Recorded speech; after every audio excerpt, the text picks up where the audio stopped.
बाबांना एका मागे एक त्या गावाकडच्या मुलांची स्थळं घेऊन येत आहे. अगं मी किती वेळा सांगितलंय मी लग्न केलं तर मुंबईतल्या मुलाशीच करेन. अगं किती वेळा सांगू ग? माझी पण काही स्वप्न आहेत की नाही मला? हो हो, ठीक आहे हा बाबा, ठीक आहे.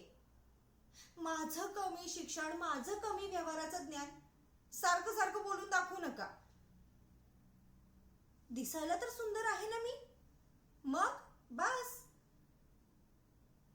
बाबा तुम्ही बघालच, मुंबईतला एक मोठा बिझनेसमॅन माझा हात मागायला येईल, तेव्हा ना मी थोडा भाव खाईन.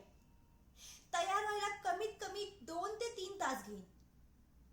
त्याला मला बघायची जी उत्सुकता आहे ना ती अशी ताणून धरेन आणि मग तेचात त्याच्या समोर येईल एखाद्या राणीसारखी. झालं, केली माझ्या स्वप्नांची माती यांनी.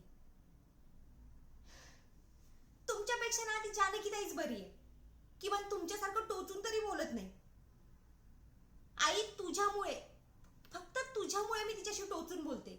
जेव्हा भेटेल तेव्हा वाकड्यातच बोलत असते मी, तरी पण ती माझं सगळं काय बरोबर होईल असंच म्हणत असते नेहमी. आणि मला खात्री आहे ती जे काय म्हणते ना ते नक्कीच खरं होईल.